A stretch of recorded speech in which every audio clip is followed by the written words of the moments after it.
की शुरुआत में हमें एक रेगिस्तान दिखाया जाता है, जहाँ पे एक ऑयल कंपनी के कुछ लोग तेल निकालने का काम कर रहे होते हैं, लेकिन वो गलत जगह पे खुदाई कर रहे होते हैं, इसीलिए उन लोगों को वापस जाना पड़ता है। और वहाँ पे उन लोगों को लेने के लिए एक जल्द ही प्लेन आने वाला होता है। उसके बाद कुछ ही देर बाद वहाँ पे जो प्लेन होता है वो पहुँच जाता है, जिसके पायलट का नाम फ्रैंक होता है। फाइनली वो जब वहाँ पे पहुँचने के बाद वो लोगों से मिलता है और सभी लोगों को प्लेन में बिठा के वहाँ से ले जाने का प्लानिंग करता है। सभी लोग धीरे धीरे जाके प्लेन में बैठ जाते हैं और प्लेन वहाँ पे टेकअप कर जाता है। थोड़ी दूर चलने के बाद वो लोग एक रेत का बहुत बड़ा बवंडर देखते हैं, जिसे देख के वो लोग काफ़ी परेशान हो जाते हैं। उसका को पायलट कहता है कि क्या हम लोग इस रेत से निकल जाएंगे? तो फ्रैंक कहता है हाँ, आसानी से। और वो लोग काफ़ी ऊपर ऊंचाई पे उड़ान भरने लगते हैं। चूंकि प्लेन में पैसेंजर ज़्यादा था और प्लेन का वजन भी काफ़ी ज़्यादा था, जिस कारण से रेत जो था वो प्लेन के इंजन में धीरे धीरे घुसने लगता है। और इंजन में रेत घुसने के कारण प्लेन इधर उधर अनबैलेंस हो जाता है और प्लेन धीरे धीरे नीचे गिरने लगता है। फ्रैंक सभी को सीट बेल्ट बांधने के लिए बोलता है और वो किसी तरह प्लेन को लैंडिंग करने के बारे में सोचने लगता है, लेकिन ऐसा होता नहीं है। इस भागम भाग में एक फ्रैंक का जो पैसेंजर होता है वो किसी तरह से प्लेन से नीचे गिर जाता है और उसकी वहाँ पे मौत हो जाती है। और फाइनली फ्रैंक जो होता है वो किसी तरह नीचे उतरने की कोशिश करता है, लेकिन एक चट्टान से टकराने के कारण उसका प्लेन ज़मीन में जाके गिर जाता है और उससे कुछ सामान भी नीचे गिर जाते हैं और कुछ पैसेंजर की भी मौत हो जाती है। और फाइनली फ्रैंक का जो प्लेन होता है वो रेत में जाके लैंड कर जाता है। प्लेन की स्थिति काफ़ी ख़राब होती है। जब वो लोग बाहर देखते हैं तो पता चलता है कि रेत का अभी भी तूफान थमा नहीं है, इसलिए वो लोग प्लेन में ही बैठना सही समझते हैं। धीरे धीरे जो रेत का तूफान होता है वो थम जाता है। उसके बाद सभी लोग प्लेन से बाहर निकलने का कोशिश करते हैं और फाइनली वो लोग प्लेन से बाहर निकल जाते हैं। तभी उन लोगों को पता चलता है कि प्लेन में भी कुछ लोग मर चुके हैं और वो लोग काफ़ी हताश हो जाते हैं। उन लोगों को दफना देते हैं और वो लोग वहाँ पे खड़ा होकर प्रार्थना करते हैं। उनमें से एक आदमी कहता है कि क्या हमें यहाँ पे बचाने के लिए कोई आने वाला है? तो इस पे फ्रैंक कहता है नहीं, हमारे पास बहुत सारा खाना है, इससे हम महीने भर किसी भी तरह से सर्वाइव कर लेंगे और कोई ना कोई तो हमें यहाँ पे देख ही लेगा। इस पे एक आदमी वहाँ पे होता है जो कहता है मैं यहाँ से पैदल चला जाऊँगा, मैं अक्सर सफ़र पे रहता हूँ और यहाँ से निकलना मेरे लिए कोई बड़ी बात नहीं है। लेकिन वहाँ पे आदमी एक और होता है जो उसे समझाता है कि इतनी कड़ाके की धूप में अगर तुम यहाँ से जाओगे तो तुम मर जाओगे, लेकिन वो किसी की बात सुनने को तैयार नहीं था। तभी फ्रैंक उसे कंपास दिखा के कुछ समझाता है और उसे बताता है कि तुम अगर यहाँ से जाओगे तो तुम्हें रास्ता तुम भटक जाओगे और कुछ ही दूर चलने के कारण तुम डिहाइड्रेशन से या किसी और कारण से मर जाओगे। ये रेगिस्तान जितना आसान दिखता है वो होता नहीं है, यहाँ पे लोगों को मरने में कुछ ही सेकंड लगते हैं। लेकिन वो आदमी मानने के लिए तैयार नहीं था। फिर फ्रैंक उससे बात करता है और उसे समझाने की कोशिश करता है। फिर फ्रैंक उसे समझाता है। उसके बाद वो बंदा जो होता है वो समझ जाता है। उसके बाद वो उस बारे में बात नहीं करता। रात को एक और तूफान आने वाला होता है, जिस कारण से प्लेन में बैठा एक आदमी टॉयलेट के लिए बाहर जाता है और एक चीज़ से टकरा के वो एक खाई में गिर जाता है। और गिरने के बाद वो सभी को बहुत ही ज़्यादा आवाज़ देता है। हालांकि वहाँ पे जो धूप था उस कारण से वहाँ पे कुछ ही को कुछ सुनाई नहीं देता। सुबह वो लोग नोटिस करते हैं कि उनका एक पैसेंजर गायब है। वो लोग इधर उधर ढूंढते हैं लेकिन वो नहीं मिलता। वो रेत के तूफान में दफन हो चुका था, वो भी मर चुका था। इस पे वहाँ पे बैठी एक लड़की काफ़ी परेशान हो जाती है और फ्रैंक को कहती है कि हमें यहाँ से किसी न किसी तरह तो निकलना पड़ेगा, क्योंकि हम लोग यहाँ पे ऐसे फंसे नहीं रह सकते। तुम ही ने कहा था कि हम लोगों को यहाँ कोई नहीं देखेगा, क्योंकि ये रेत का समंदर है और हम लोग बीच समंदर में फंसे हुए हैं। तो ये एक पानी का समंदर हो या रेत का समंदर हो, हमें यहाँ कोई नहीं ढूंढ सकता, क्योंकि अगर किसी ने ऊंचाई से भी देखा तो हमें खोज नहीं पाएंगे। इसके फ्रैंक काफ़ी ज़्यादा गुस्सा हो जाता है और कहता है कि नहीं, ऐसा कुछ भी नहीं है, अगर हमारा नसीब हो तो हम लोग किसी ना किसी तरह यहाँ से निकल जाएंगे। उसके बाद वो लोग बाहर निकलते हैं। उसके बाद आपस में एक डिस्कस करते हैं। वहाँ पे एक आदमी होता है जो फिर से जाने की कोशिश करता है, लेकिन फ्रैंक उसे फिर भी समझाता है। उसके बाद वो भी अक्सर मान जाता है। उसके बाद वो लोग किसी तरह से एक प्रोग्राम करते हैं, लेकिन वो जो दूसरा आदमी था वो पानी का एक कैन उठा के वहाँ से भागने लगता है, लेकिन सभी लोग उसे पकड़ लेते हैं और वहाँ पे झड़प शुरू हो जाती है। उसके बाद इसी झड़प में किसी तरह से उनका जो पानी का एक जार था वो टूट जाता है और वहीं पे बिखर जाता है। वहीं पे एक शख्स था जिसका नाम एलेड था।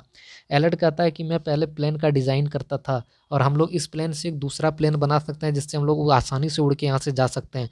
उसकी बात सुन के सभी को हैरानी हुई, क्योंकि उसके बारे में लोगों को कभी ज़्यादा पता नहीं था, क्योंकि वो कंपनी में नया नया था। इस पे फ्रैंक कहता है कि ये सब सिर्फ बकवास की बातें हैं, यहाँ से निकलना इतना आसान नहीं है जितना तुम्हें लग रहा है। लेकिन एलेड ये मानने को तैयार नहीं था और सभी को उसकी बात पे यकीन होने लगा और सभी लोग डिसाइड करते हैं कि हम लोग प्लेन बनाएंगे, हम लोग दिन भर आराम करेंगे और रात को प्लेन बनाएंगे, क्योंकि यहाँ पे पानी की कमी है और हम लोग अगर दिन में काम करेंगे तो पानी के कमी से ही हम लोग यहाँ पे मर जाएंगे। इसके बाद फ्रैंक भी मान जाता है और कहता है कि ठीक है, हम लोगों को अपना काम तब जल्द से जल्द शुरू कर देना चाहिए। और रात को वो लोग फिर से किसी चीज़ के बारे में डिस्कशन करते हैं और सभी वहाँ पे ये मालूम होता है कि सभी एक दूसरे से काफ़ी ज़्यादा नाराज़ हैं। उसके बाद फ्रैंक उसे कहता है, उस एक लड़की को कहता है कि तुम्हें सबको बना के रखना पड़ेगा, क्योंकि हमने अगर ऐसा किया तो बहुत ही गड़बड़ हो जाएगी। उसके बाद फ्रैंक घूमते घूमते ऐसी जगह पे पहुंचता है जहाँ पे उसका एक पैसेंजर गिर गया था। वो देखता है उसका बॉडी वहाँ पे अभी भी पड़ा हुआ है और वो उसके पास जाता है तो देखता है कि उसकी बॉडी में बहुत सारी गोलियां लगी हैं। फ्रैंक के साथ जो बंदा गया था वो कहता है कि शायद यहाँ पे लुटेरे हैं, देखो इसके कपड़े भी उतार लिए हैं, इसे गोली मार दिया गया है, इसके हाथ और पैर में इसकी घड़ी और चेन की अंगूठी नहीं है। इस पे फ्रैंक कहता है तो हमें यहाँ पे ज़्यादा सावधान रहना पड़ेगा, क्योंकि अगर यहाँ पे लुटेरे हैं तो वो ज़्यादा दूर नहीं, कहीं यहीं अगल बगल में ही होंगे। इसके बाद वो लोग थोड़े से सहम जाते हैं, क्योंकि एक तो रेगिस्तान, ऊपर से लुटेरों का डर। फिर भी वो लोग हिम्मत करके वहाँ से प्लान बनाने के बारे में सोचते हैं। उसके बाद वो लोग अगली रात को काम शुरू कर देते हैं। काम धीरे धीरे शुरू हो जाता है। काम शुरू होने के बाद वो लोग काफ़ी ज़्यादा खुश नज़र आते हैं, क्योंकि उन लोगों को लगता है कि हम लोग किसी न किसी तरह प्लेन को बना ही लेंगे, और वो लोग रात को काम करने लगते हैं। तभी धूप जो होता है वो काफ़ी ज़्यादा फैल जाती है। वो लोग एक जनरेटर को स्टार्ट करते हैं और चारों तरफ ड्रम में तेल लगाते हैं, लेकिन कटर की चिंगारी के कारण वहाँ पे रखे हुए डीजल में आग लग जाता है। आग लगने के कारण उनका काफ़ी ज़्यादा फ्यूल जो होता है वो जलने लगता है और सभी लोग हताश हो जाते हैं। उनका अधिकतर फ्यूल जल जाता है, थोड़ा बहुत ही फ्यूल उनके पास बचा होता है। उसके बाद वो लोग डिसाइड करते हैं कि हमें दिन में ही अब काम करना पड़ेगा, क्योंकि हमारे पास जलाने का साधन नहीं है। और वो लोग किसी तरह से दिन में काम करना शुरू कर देते हैं और अगले दिन वो लोग एक पंख को जोड़ रहे होते हैं और एक हाइड्रोलिक की मदद से उठा रहे होते हैं। लेकिन तभी उसका एक चेन टूट जाता है और जाके पंख को जोड़ने की जगह सटकते हुए जाके एक प्लेन से टकरा जाता है। उसके बाद प्लेन में बैठा आदमी नीचे उतरता है, कहता है फाइनली हमारा पंख जुड़ चुका है। और सभी लोग काफ़ी ज़्यादा खुश हो जाते हैं, क्योंकि उनके सरकने के कारण वो ब्लेड जो था काफ़ी आसानी से जुड़ चुका था। और सभी फिर वहाँ पे जाने के लिए तैयार हो जाते हैं, क्योंकि वो लोग सोचते हैं कि अब हमारा प्लान बन चुका है, और वो लोग वहाँ से जाने के लिए सभी सामान को समेटने लगते हैं। लेकिन फ्रैंक कहता है कि हमें इसे उड़ाने के लिए एक रनवे चाहिए और हमें यहाँ से रेत को हटाना पड़ेगा, और वो लोग रेत हटाने का काम करने लगते हैं। तभी पता नहीं फ्रैंक के दिमाग में कुछ आता है और अगली रात को वहाँ पे जो बिजली का एक तूफान होता है वो आ जाता है और वहाँ पे जहाँ तहाँ बिजली गिरने लगता है। लेकिन एलेड जो था वो अपने प्लेन को छोड़ के जाना नहीं चाहता। वो कहता है मेरी ज़िंदगी भर की कमाई है। लेकिन फ्रैंक उसे मरने देना नहीं चाहता था और उसे धक्का दे के नीचे गिरा देता है। तभी प्लेन के ऊपर बिजली गिरती है। इस कारण से एलेड काफ़ी ज़्यादा नाराज़ हो जाता है, लेकिन फ्रैंक कहता है मैंने तुम्हारी जान बचाई, हमें अगर यहाँ से निकलने के लिए हमें ज़िंदा भी बचना होगा तो तुम यहाँ से जल्दी चलो। उन लोगों ने उस प्लेन का नाम फिनिक्स रखा। उसके बाद वो लोग सुबह एक दूसरे से बातें कर रहे होते हैं, तभी दूरबीन से इधर-उधर देखते हैं, तभी उन्हें कुछ टेंट नज़र आते हैं। टेंट में वही लुटेरे थे जिसने उनके साथियों को गोली मारी थी। फ्रैंक समझ जाता है कि ये लुटेरे काफ़ी दूर नहीं हैं, ये लोग अगल-बगल में ही कहीं पे हैं। उसके बाद फ्रैंक कहता है कि शायद उनके पास पानी होगा, मैं जाके उनसे पानी माँग के लाता हूँ। लेकिन सभी को वो आइडिया बहुत बुरा लगा। उन्होंने कहा कि अगर तुम वहाँ पे जाओगे तो उनका क्या भरोसा, अगर वो तुम्हें गोली मार देंगे तो? लेकिन फ्रैंक कहता है कि हमें तो किसी तरह वहाँ पे जाना ही पड़ेगा, और वो लोग फाइनली वहाँ पे पानी चुराने पहुँच जाते हैं। तभी वहाँ पे एक लुटेरा उन्हें देख लेता है और फ्रैंक के एक दोस्त को गोली मार देता है। तभी फ्रैंक और उन लोगों के बीच में झड़प शुरू हो जाती है। फ्रैंक भी उनके ऊपर गोलियां चलाने लगता है। तभी उनका एक साथी वहां से बच के भागने लगता है और वो भाग जाता है, लेकिन फ्रैंक उस पर गोलियां चलाते रहता है और फाइनली उसे एक पकड़ लेता है। लेकिन लुटेरों का एक साथी वहां से अभी भी भाग चुका था। तभी फ्रैंक कहता है कि हमें इसे मारना नहीं चाहिए, लेकिन एलर्ट एक बंदूक उठाता है और उसे शूट कर देता है, जिसके कारण फ्रैंक काफ़ी ज़्यादा नाराज़ हो जाता है और दोनों में झड़प शुरू हो जाती है। लेकिन एलर्ट कहता है कि हम कोई भी रिस्क नहीं ले सकते, क्या पता अगर लुटेरे दोबारा आए तो इस पे फ्रैंक कहता है कि लुटेरे अब दोबारा आएंगे, क्योंकि तुमने उसके साथी को मार दिया है और हम में से पहले ही एक लुटेरे को हम लोगों ने भागने दे दिया था। उसके बाद फ्रैंक को फिर प्लेन के बारे में इन्फेक्शन करने के लिए कहा जाता है, लेकिन वो कहता है कि अगर मुझसे माफ़ी उसने नहीं मांगी तो मैं प्लेन नहीं बनाऊंगा, क्योंकि मेरा बहुत ही ज़्यादा उसने अपमान किया है। लेकिन फ्रैंक मौका को समझता है और फ्रैंक उससे जाके माफ़ी मांग लेता है। इसके बाद एलेड जो होता है उससे माफ़ करने के लिए तैयार हो जाता है। उसके बाद फ्रैंक के माफ़ी मांगने के बाद एलेड फिर से प्लेन के बारे में काम करने लगता है, लेकिन फ्रैंक के दिमाग में कहीं न कहीं एक चीज़ चल रहा होता है, जो लुटेरा उससे बच के भाग गया था, कहीं वो अपने साथियों के साथ वापस ना आ जाए, और होता भी कुछ ऐसा ही है। वो दूरबीन से देखते हैं वो जो भागा हुआ लुटेरा था अपने साथियों के साथ वहाँ पे वापस आ चुका होता है। उनके पास काफ़ी ज़्यादा गन और हथियार थे। इसके बाद फ्रैंक कहता है कि हमें यहाँ से जल्दी ही निकलना पड़ेगा, क्योंकि यहाँ पे लुटेरे आ चुके हैं, और लुटेरे काफ़ी ज़्यादा संख्या में थे। वो लोग अपने सामान को समेटने लगते हैं। उसके बाद तभी फ्रैंक को पता नहीं कुछ नज़र आता है। उसके बाद वो इधर-उधर ढूँढने के बाद उसे पता चलता है कि प्लेन का अभी भी एक हिस्सा गायब है। उसके बाद वो प्लेन के ऊपर चढ़ के सभी चीज़ों को जोड़ने लगता है। तभी फ्रैंक के हाथ में एक बुक लगता है जिसमें सिर्फ़ प्लेन के टॉयज़ बने होते हैं।